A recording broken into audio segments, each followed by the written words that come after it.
Good evening. This is Dr. McDaniel. It's Tuesday, the April 16th, and I'm doing as a part two, a follow-up to a viewer's question about frequent vaginal infections after the menstrual cycle.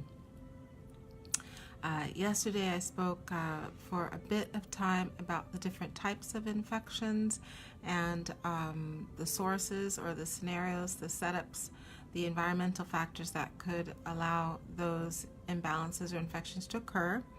And I spoke about what constitutes an infection and basically the balance issues that can cause signs and symptoms for women. And I said tonight I would speak about the different signs and symptoms with respect to the different sources of the infection.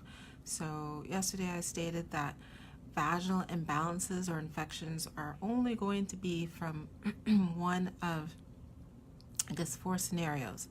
One would be a vaginal yeast overgrowth imbalance.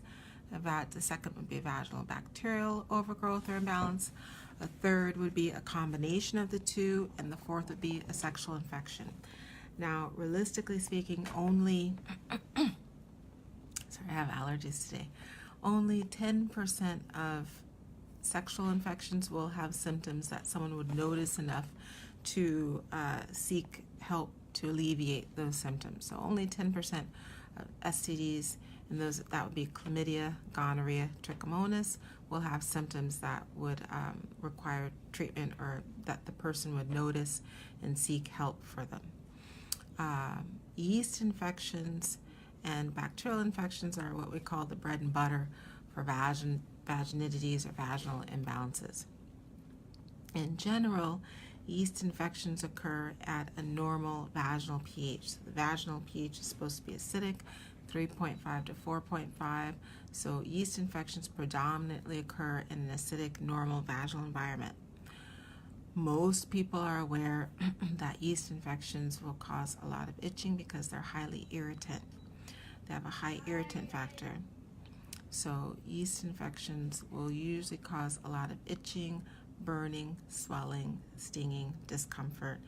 And the classic yeast infection has the cottage cheese, clumpy, thick appearance to it. A lot of people assume that yeast will only have a white color, but yeast actually can have any array of colors. It can be white, it can be off-white, it can have beige discoloration, it can be gold, it can be green, it can be mustard, orange, brown. So I've seen the undesirable rainbow of appearances and color as far as yeast goes. It will often have the clumpy cottage cheese, but not necessarily.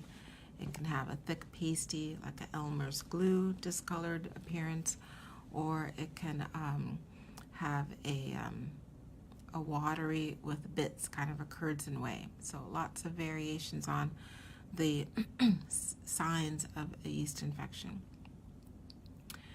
A yeast infection should not have a bad odor.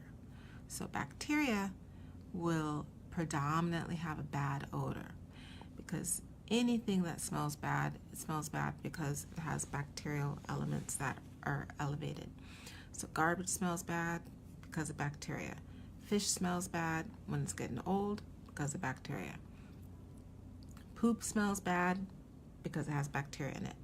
So any kind of vaginal infection or imbalance or overgrowth that has a bad odor is either bacteria or it has bacteria with other issues that's causing an infection. So only bacteria causes a bad odor. Doesn't matter what kind of odor. Fishy, garbagey, musty, odor. So it's a little bit or a lot, it's still an odor. So I get that sometimes I ask patients, does it have bad odor? And they say, oh, only a little bit. And as I like to tell them, little bit, a lot. You can't be a little bit pregnant. It's all or nothing. So it either smells bad or doesn't smell bad. Women, of course, should not have a vagina that's stinky or unpleasant. It should be a neutral odor. Shouldn't smell bad. Of course, it's not going to smell gorgeous or like roses, but it shouldn't have a stinky odor. So any kind of bad odor means there's something going on. That something is always bacteria. The only question is what strain of bacteria is causing the imbalance to cause the odor.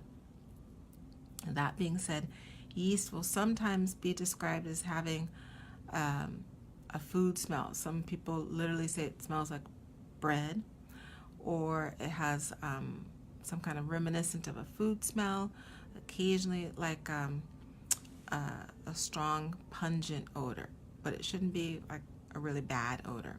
That would be yeast with a bacterial imbalance if it has a bad odor.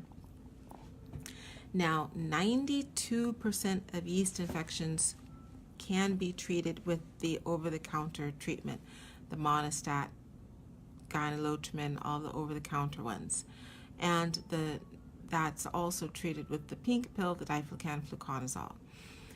That's because 92% of yeast infections are due to Candida albicans. 6 to 8% of yeast infections are due to non-albicans yeast, and those can only be cleared up with a vaginal prescription in treatment, Terazol, Turconazole, or the Gynazole. I don't think that's being produced anymore. If it is, not very many pharmacies carry it, but it's a one-night insert prescription.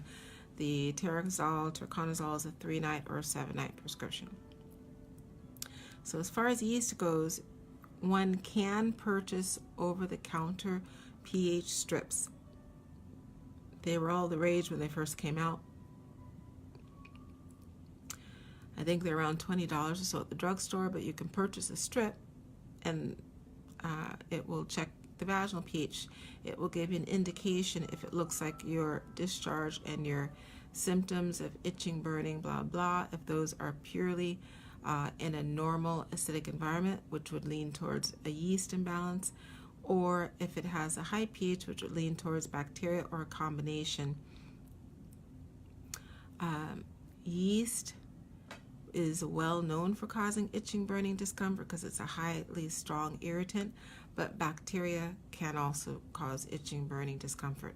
So any kind of irritant on the skin will cause itching and discomfort, and if long enough, little cracks in the skin or stinging spots or burning spots, which we call fissures, which are like paper cuts in the skin. So yeast will do that quickly, but bacteria will do it if given enough time, because the skin is supposed to be cool and dry.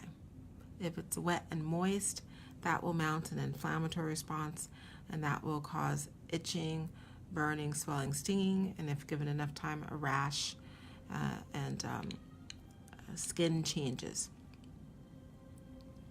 So yeast can 92% of the time be treated with the over-the-counter monostat. The reason why a lot of people think they're allergic to the monostat or feel that it doesn't work very well for them, they feel worse instead of better, is because those inserts, they slough off, they kill the yeast and they slough it off. So you have what was coming out in bits and drabs and causing the discomfort comes out in one fell swoop. So everyone who does the insert over the counter will pretty much always feel worse before they feel better. That's why the companies started inserting the topical cream to try and counteract the discomfort. It works most of the time. Well, I should say some of the time, not most of the time. Sorry. The alternative is the prescription, the diflucan or the fluconazole. That works differently, so it basically kills and it absorbs, the yeast gets absorbed, killed, and absorbed into the tissues, so you don't have that slough of the irritant all in one fell swoop coming out on the vaginal, vulvar vaginal tissues and skin. Bacterial imbalances, they live at a high pH, so they like to live at a high pH. The pH strips will tell you if it's a high pH if you do the over-the-counter the strips. And bacterial imbalances always need to be treated with an antibiotic. So the antibiotics, of course, will address the specific bacterium that's causing your discomfort problems. We obtain cultures usually to confirm that you have the run-of-the-mill bacterial strains. That's going to be bacterial, either an overgrowth of the normal bacteria that's supposed to be there, or a contaminant from skin. stool, intestinal bacteria, or occasionally random unusual strains of bacteria that we don't usually see in the urogenital region. Strains that usually cause upper respiratory infection or pneumonia, things like that. There are different over-the-counter regimens one can potentially use. A lot of people use the Refresh gel for bacterial imbalances or infections. That works some of the time, not all of the time. And the theory behind that is to rebalance the pH, which will make a hostile environment for the bacteria, so the bacteria will wither away and sort out on its own. We never recommend douching because douching washes out good and bad bacteria, so it's kind of throwing the baby out with the bathwater. It will work for a short amount of time, so douching will usually work for maybe 1 to 3 days, but it will often come right back within that 1 to 3 days. So women who douche have to douche regularly to maintain the normal scenario system balance.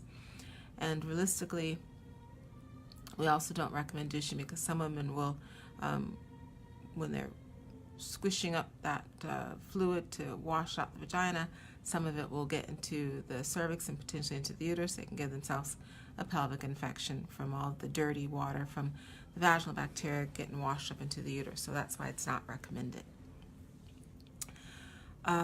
Let's see, I think I'm going to call it a night for that. So I went over, a quick recap was the different types of infections and sources, different ways to tell the different types apart, and the general treatments.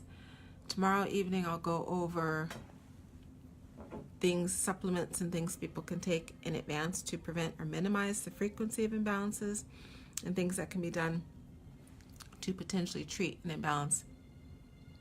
Not over-the-counter remedies, but supplements and herbal things things one can do. So I hope that was helpful. This is Dr. McDaniel, and this is Tuesday the 16th, calling it a wrap for tonight, and I'll be back tomorrow with additional information on a viewer's question. Have a good night. Thank you. Thank you for watching.